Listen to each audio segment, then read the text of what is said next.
ನಮಸ್ಕಾರ, ಶುಭ ಸಂಜೆ ಪ್ರೀತಿಯ ವೀಕ್ಷಕರೆಲ್ಲರಿಗೂ ಸಂಕಲ್ಪ ಸುದ್ದಿ ಕಾರ್ಯಕ್ರಮಕ್ಕೆ ಆತ್ಮೀಯ ಪ್ರೀತಿಯ ಸ್ವಾಗತ ಹೇಳ್ತಾ ಇರೋದು ನಾನು ಅನುಷಾ. ಮೊದಲನೇ ಬಾರಿ ನಮ್ಮ ಚಾನಲ್ ವೀಕ್ಷಿಸ್ತಿದ್ದೀರಾ ಅಂತಂದ್ರೆ ಈಗಲೇ ನಮ್ಮ ಚಾನಲ್ನ ಸಬ್ಸ್ಕ್ರೈಬ್ ಮಾಡಿ, ನಮ್ಮ ವಿಡಿಯೋಸ್ನ ಲೈಕ್ ಮಾಡಿ. ಈಗ ಆಲ್ರೆಡಿ ಸಾಕಷ್ಟು ಜನ ಅಕ್ಷಯ ವೃಕ್ಷವನ್ನು ಬರ್ಮಾಡ್ಕೊಂಡಿದ್ದಾರೆ, ಯಾವುದೇ ರೀತಿಯಾಗಿರುವಂತಹ ಸಮಸ್ಯೆಗಳಿಲ್ಲದೆ ಆರಾಮಾಗಿ ಜೀವನವನ್ನ ಸಾಗಿಸ್ತಾ ಇದ್ದಾರೆ. ಸೊ ನೀವು ಕೂಡ ಅಕ್ಷಯ ವೃಕ್ಷವನ್ನು ಬರ್ಮಾಡ್ಕೊಳ್ಬಹುದು. ನಿಮ್ಮ ಯಾವುದೇ ರೀತಿಯಾಗಿರುವಂತಹ ಆರೋಗ್ಯದ ಒಂದು ಸಮಸ್ಯೆಗಳಾಗಿರಬಹುದು, ಮನೆಯಲ್ಲಿ ಹಣಕಾಸಿನ ತೊಂದರೆಗಳಾಗ್ತಾ ಇರಬಹುದು, ವಿವಾಹ ವಿಳಂಬ ಆಗ್ತಾ ಇರಬಹುದು, ಈ ಎಲ್ಲ ಒಂದು ತೊಂದರೆಗಳಿಂದ ನೀವು ಹೊರಗಡೆ ಬರಬೇಕು ಅಂತಂದ್ರೆ ಅಕ್ಷಯ ವೃಕ್ಷವನ್ನು ನೀವು ಬರ್ಮಾಡ್ಕೊಳ್ಬಹುದು.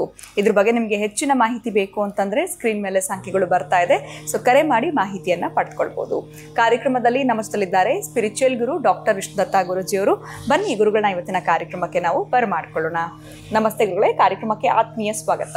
ಒಳ್ಳೆದಾಗ್ಲಿ ಗುರುಗಳೇ, ನಮ್ಮ ಒಂದು ಸ್ಕೂಲ್ ಡೇಸ್ ಆಗಿರ್ಬೋದು ಅಥವಾ ಇನ್ನೂ ಹಿಂದೆ ಹೋಗೋದಾದ್ರೆ ತಮ್ಮ ಒಂದು ಸ್ಕೂಲ್ ಡೇಸಲ್ಲೆಲ್ಲ ಈಗ ನಾವು ನೋಡೋದಾದ್ರೆ ಏನಾದರೂ ನಾವು ಮಿಸ್ಟೇಕ್ ಮಾಡಿದ್ವಿ ಅಥವಾ ಟೀಚರ್ ಹೇಳಿದ ಮಾತು ಕೇಳಲಿಲ್ಲ ಅಂತಂದರೆ ಮಂಡಿ ಊರು ಅಂಥದ್ದಾಗಿರ್ಬೋದು, stand up on the bench, finger on your lips, ಮಾತಾಡಬೇಡಿ, ಅಥವಾ ಯಾವುದಾದ್ರೂ ಒಂದು ನಮಗೆ ಸಬ್ಜೆಕ್ಟ್ನ 10 ಸಲ ಬರೀ ಅನ್ನುವಂಥದ್ದು, ಈ ಥರದ್ದೆಲ್ಲ ಒಂದು ಪನಿಷ್ಮೆಂಟ್ಸ್ನ ಕೊಡ್ತಾ ಇದ್ರು ಅಂತ ಹೇಳ್ಬೋದು ಈ ಹಿಂದೆ ನಾವು ನೋಡೋದಾದರೆ. ಆದರೆ ಇತ್ತೀಚೆಗೆ ಮಕ್ಕಳು ಏನೇ ಒಂದು ಮಿಸ್ಟೇಕ್ ಮಾಡಿದ್ರು ಟೀಚರ್ಸ್ ಸ್ಕೂಲಲ್ಲಿ ಒಂದು ಬೈಯೋದಕ್ಕೆ ಹೆದರ್ಕೊಳ್ಳುವಂಥ ಒಂದು ಸಂದರ್ಭ. ಈಗ ಬೈದ್ರೆ ಅದು ಒಂದು ಅಳಕ್ಕೆ ಶುರು ಮಾಡ್ತಾರೆ ಮಕ್ಕಳು. ಇನ್ನು ಹೊಡೆದ್ರು ಅಂತಂದರೆ ನೆಕ್ಸ್ಟ್ ಮಿನಿಟೇ ಪೇರೆಂಟ್ಸ್ ಬಂದುಬಿಡ್ತಾರೆ ಸ್ಕೂಲ್ಗೆ ಅಂತ ಹೇಳ್ಬೋದು. ಅದೊಂದು ಬಿಗ್ ಕಂಪ್ಲೇಂಟ್ ಆಗುತ್ತೆ, ಟಿ ವಿನಲ್ಲಿ ಕೂಡ ನಾವು ನೋಡುವಂಥದ್ದು ಇರುತ್ತೆ. ಬಟ್ ಯಾವ ಸಿಸ್ಟಮ್ ಸರಿ ಅಂತ ಗುರುಗಳೇ? ಆ ರೀತಿ ಶಿಕ್ಷೆ ಕೊಟ್ಟಾಗ ಮಕ್ಕಳುಗಳು ಸರಿಯಾದ ರೀತಿಯಲ್ಲಿ ಕಲಿಯುವಂಥದ್ದ, ಅಥವಾ ಏನೂ ಬೈದೇ ನಾವು ಮಕ್ಕಳಿಗೆ ಏನು ಪಾಠ ಮಾಡುವಂಥದ್ದು ಮಾಡಬೇಕಾ? ಯಾವ ರೀತಿನಲ್ಲಿ ನಾವು ಹೇಳ್ಕೊಟ್ಟಾಗ ಮಕ್ಕಳು ಕಲಿಯೋದಕ್ಕೆ ಸುಲಭ ಆಗುತ್ತೆ ಅಂತ.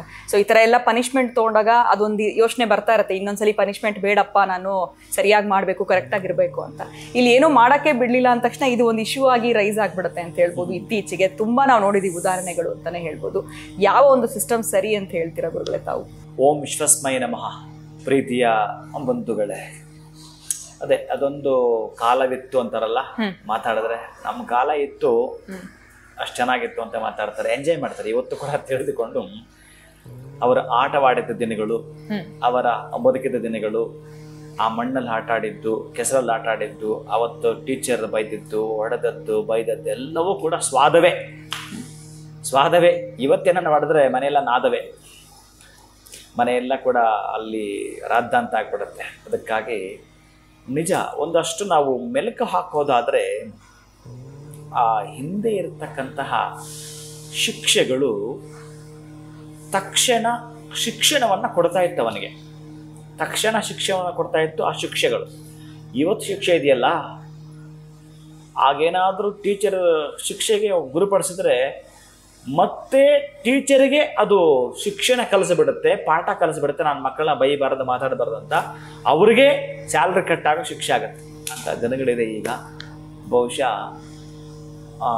ಹಿಂದೆ ಏನಾದರೂ ಹಾಗೆ ನಡೆದಿತ್ತು ಅಂತಂದರೆ ಮೊಣಕಾಲಲ್ಲಿ ನಿಲ್ಲಿಸ್ತಾ ಇದ್ದು ಅಂತಂದರೆ ಏನೆಲ್ಲ ಇದಕ್ಕೆ ಹೇಳಿದ ಅಂತಂದರೆ, ಸ್ವಲ್ಪ ಭಾಗದಾಗ ವಿನಯವನ್ನು ಕಲಿತುಕೊಂಡ್ರೆ ಸೂಚಕವಂತೆ, ಅದು ವಿನಯವನ್ನು ಕಲಿತುಕೊಂಡು.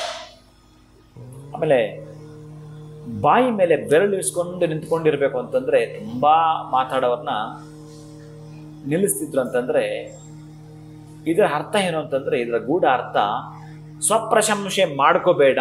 ನಿನ್ನ ಮುಂದಿನ ಲೈಫಲ್ಲೂ ಕೂಡ ನಾನು ಅದು ಮಾಡಿದೆ ಇದು ಮಾಡಿದೆ ಅಂತ ಸುಮ್ಮನೆ ನಿನಗೆ ನೀನೇ ಹೊಗಳ್ಕೋಬೇಡ, ಸ್ವಪ್ರಶಂಸೆಯನ್ನು ಮಾಡ್ಕೋಬೇಡ, ಸ್ವಲ್ಪ ಬಾಯಿ ಮುಚ್ಚಿಕೋ ಅನ್ನೋದ ಇಂಡಿಕೇಶನ್ ನಮಗೆ ಕಲಿಸ್ಕೊಡುತ್ತೆ, ಅನ್ನೋ ಸೂಚನೆಯನ್ನು ನಮಗೆ ಕೊಡುತ್ತೆ. ಒಂದೊಂದ್ಸಲ ತುಂಬ ತಯಾರಿಟೆ ಮಾಡಿದಾಗ ಎದ್ದು ನಿಂತ್ಕೋ, ಬೆಂಚ್ ಮೇಲೆ ನಿಂತ್ಕೋ, ಎಲ್ಲರೂ ಹುಡುಗರು ಕೂತ್ಕೊಂಡಿದ್ರೆ ನಿಂತ್ಕೊಂಡಿರ್ಬೇಕು ಅಲ್ವಾ? ಹೌದು. ಆ ನಿಂತ್ಕೊಂಡಿದ್ದಾಗ ಅದೇ ಸೂಚನೆ ಕೊಡುತ್ತೆ, ನೀನೇನು ತಪ್ಪು ಮಾಡಿದ್ದೀಯಾ, ಈ ತಪ್ಪಿಗೆ ಶಿಕ್ಷೆ ಏನು ಗೊತ್ತಾ, ನೀನು ಮತ್ತೆ ನಿನ್ನನ್ನು ನೀನು ಮೌಲ್ಯಮಾಪನ ಮಾಡ್ಕೊಳ್ಳೋದು. ಏನು ಮಾಡ್ಕೋಬೇಕು ನೀನು? ಅರೆ, ನಾನು ಇವರಿಗಿಂತಲೂ ಕೂಡ ಇನ್ನು ಮುಂದೆ ಎಲ್ಲದರಲ್ಲೂ ಕೂಡ ಇನ್ನು ಮುಂದೆ ನಾನು ಎಲ್ಲದರಲ್ಲೂ ಎತ್ತರಕ್ಕೆ ಬೆಳೀಬೇಕು ಅನ್ನೋ ಆಲೋಚನೆ ಬರಬೇಕು ಅಂತ.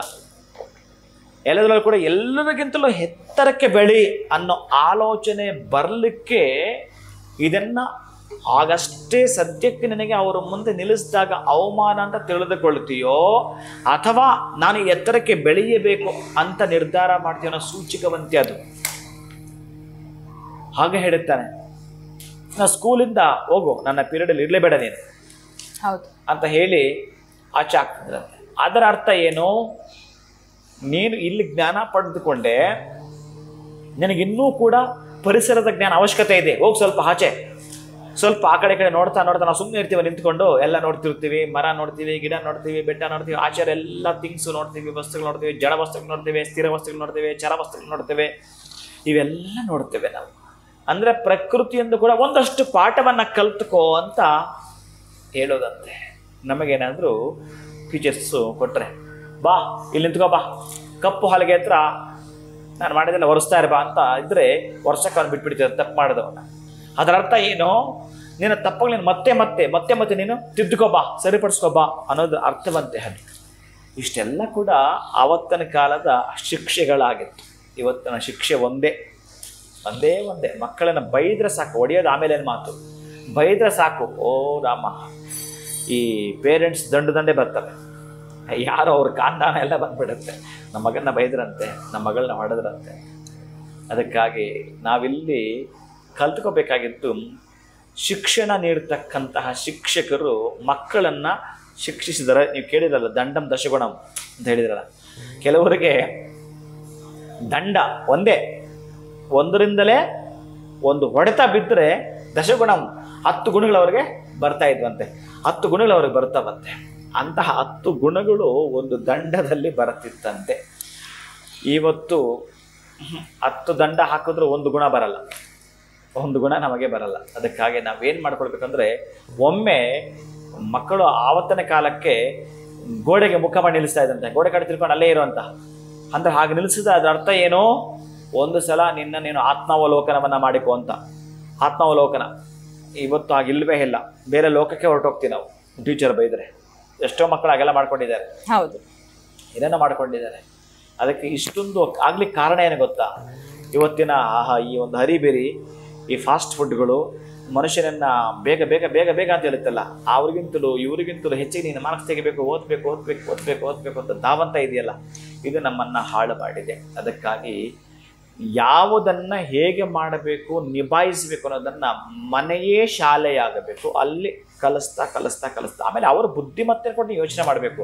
ಬರೀ ಪಕ್ಕದ ಮನೆಯವ್ರಿಗೆ ಚಾಲೆಂಜ್ ತಗೊಂಡೇ ಅವರಿಗೆ ನೀವು ಕರೆಕ್ಟಾಗಿ ಹೋಲಿಸ್ಕೊಂಡೇ ಮಾತಾಡೋದು ಎಷ್ಟರ ಮಟ್ಟಿಗೆ ಅದು ಸಮಂಜಸ, ಎಷ್ಟರ ಮಟ್ಟಿಗೆ ಅದು ಕರೆಕ್ಟ್ ಇರುತ್ತೆ ಹೇಳಿ? ಕಂಪೇರ್ ಮಾಡಬಾರ್ದು ಯಾವುದೇ ಕಾರಣಕ್ಕೂ. ಅದು ಬೇಡವೇ ಬೇಡ.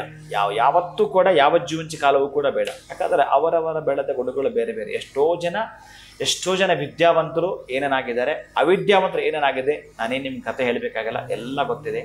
ಇವತ್ತು ಸಾಲು ಮರದ ತಿಮ್ಮಕ್ಕ ಅಂದರೆ ನಿಮ್ಗೆಲ್ಲರೂ ಗೊತ್ತಿದೆ. ಏನು ಓದಿದ್ದಾಳೆ ಅಮ್ಮ, ಎಷ್ಟು ಪಾಪ್ಯುಲಾರಿಟಿ. ಆಯಮ್ಮನಿಗೆ ಇವತ್ತು ಪ್ರೋಟೋಕಾಲ್ ಗೌರ್ಮೆಂಟ್ ಕೊಟ್ಟಿದೆ, ಎಷ್ಟು ಚೆನ್ನಾಗಿ ಕರ್ನಾಟಕ ಸರ್ಕಾರ ಅಂತ ವಾಹನವೇ ಕೊಟ್ಟಿದೆ ಮನೆಗೆ.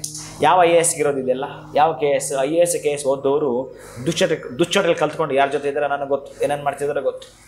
ಅದಕ್ಕೆ ವಿದ್ಯೆ ಎಷ್ಟಿರುತ್ತೋ ಅದರ 10 ಪಟ್ಟು ವಿನಯವು ನಿಮ್ಮ ಜೊತೆಗಿದ್ದ ಕೆಲಸ ಮಾಡುತ್ತೆ. ಈಗ ಇನ್ಯಾರ್ದು ನನ್ನ ಹೆಸರು ಹೇಳ್ತೀನಿ, ಯಾರೊಬ್ಬರು IAS ಆದವ್ರದ್ದು ತುಂಬ ಹೀನ ಸ್ಥಿತಿಗೆ ಬಂದಿದ್ದಾರೆ, ಅವ್ರು ಹೇಳಿ ನಿಮಗೆ ಗೊತ್ತೇ ಆಗಲ್ಲ ನಿಮಗೆ. ಅದಕ್ಕೆ ನಾನು ಹೇಳೋದೇ ಬೇಡ. ಯಾರು ಓದಿಲ್ಲ, ಯಾರು ಏನು ಸೇವೆ ಮಾಡಿದ್ದಾರೆ ಪ್ರಾಮಾಣಿಕವಾಗಿ, ಅವ್ರ ಹೆಸರು ಹೇಳಿದ್ಕೊಳ್ಳಿ, ಈಗ ನಿಮ್ಗೆ ಗೊತ್ತಾಯಿತು. ಇಷ್ಟೇ, ಸಾಲು ಮರದ ತಿಮ್ಮಕ್ಕಂದ್ರೆ ಗೊತ್ತಾಯ್ತು, ಅಮ್ಮ ಏನು ಮಾಡಿದಾಳೆ ಅಂತ ನಿಮ್ಗೆ ಗೊತ್ತು. ಅದಕ್ಕಾಗಿ ನಾವು ಮಾಡಬೇಕಾಗಿದ್ದು ಏನಾದರೂ ಇತ್ತು ಅಂತಂದರೆ, ನಮ್ಮ ಕೈಲಿ ಏನಾಗುತ್ತೋ ಆ ಮಗುವಿನ ಕೇಳೋದು. ಆ ಮಗುವಿಗೆ ಶಿಕ್ಷೆ ಕೊಡಬೇಕಾದ್ರೆ ಕಣ್ಣಲ್ಲೇ ಕೆಲವು ಶಿಕ್ಷೆಗಳು ಕೊಡೋದಿದೆ, ಬಾಯಿ ಮಾತಲ್ಲಿ ಕೆಲವು ಶಿಕ್ಷೆಗಳು ಕೊಡೋದಿದೆ. ಇನ್ನು ಹೊಡಿಲಿಕ್ಕೆ ಹೋಗ್ತೀರಿ, ಹೊಡೆಯಬಾರದು, ಅದರ ಒಂದು ಶಿಕ್ಷೆ ಇದೆ. ಆ ಮಗು ಯಾವುದಕ್ಕೆ ಲಿಂಕ್ ಇದೆ ಅದನ್ನು ತಿಳಿದುಕೊಂಡು ಮಾಡಿದರೆ ಅಷ್ಟೇ ಶಿಕ್ಷೆಯನ್ನು ಮುಂದುವರಿಸಿ ಅಲ್ಲಿಂದ ಆಚೆಗದು ಶಿಕ್ಷಣ ಕಲಿತುಕೊಳ್ಳುತ್ತೆ. ಮುಂದೊಂದು ಅದ್ಭುತವಾದ ಜೀವನ ಆ ಮಗುನೇ ಕಂಡುಕೊಳ್ಳುತ್ತೆ. ಖಂಡಿತ ಗುರುಗಳು, ಎಲ್ಲೋ ಒಂದು ಕಡೆ ನೀವು ಹೇಳ್ತಾ ಇದ್ದ ಪನಿಷ್ಮೆಂಟ್ಸ್ಗಳು ಜ್ಞಾಪಿಸ್ಕೊಂಡ್ರೆ ಅವರ ಒಂದು ಚೈಲ್ಡ್ಹುಡ್ ಅಥವಾ ಅವರ ಒಂದು ಸ್ಕೂಲ್ ಡೇಸ್ ಮೆಮೊರೀಸ್ ಜ್ಞಾಪಕ ಬರುತ್ತೆ ಅಂತ ಹೇಳ್ಬೋದು. ಬಟ್ ಆಗ ಪನಿಷ್ಮೆಂಟ್ ತೊಗೊಂಡಿರೋರಿಗೆ ಇದೇ ಅರ್ಥ ಇದೆ ಅಂತ ಗೊತ್ತಿರಲ್ಲ. ನೀವು ಇದನ್ನ ವರ್ಣನೆ ಮಾಡಿ ತಿಳಿಸಿದ ಮೇಲೆ ಇದಕ್ಕೆ ಈ ಅರ್ಥ ಅಂತಾನೆ ಅನಿಸ್ತು ಅಂತಾನೆ ಹೇಳ್ಬೋದು. ಭಾಳ ಅದ್ಭುತವಾಗಿ ತಿಳಿಸ್ಕೊಟ್ರಿ ವಿಚಾರಗಳನ್ನ. ಮಕ್ಕಳಿಗೆ ಮನೆನೇ ಮೊದಲು ಪಾಠಶಾಲೆ ಆಗಬೇಕು, ಅಲ್ಲಿಂದ ಸ್ಟಾರ್ಟ್ ಆಗಬೇಕು ಅನ್ನೋದನ್ನ ತಿಳಿಸ್ಕೊಟ್ಟಿದ್ದೀರಾ. ಧನ್ಯವಾದಗಳು ಗುರುಗಳೇ, ನಮಸ್ಕಾರ. ಹರೇ ಶ್ರೀನಿವಾಸ. ವೀಕ್ಷಕರೇ, ಇವತ್ತಿನ ವಿಡಿಯೋವನ್ನು ಮುಗಿಸುವಂತಹ ಸಮಯ ಆಗಿದೆ. ಮತ್ತೊಂದು ಹೊಸ ವಿಚಾರದೊಂದಿಗೆ ಮುಂದಿನ ವಿಡಿಯೋನಲ್ಲಿ ಭೇಟಿ ಮಾಡ್ತೀನಿ. ನಮಸ್ಕಾರ.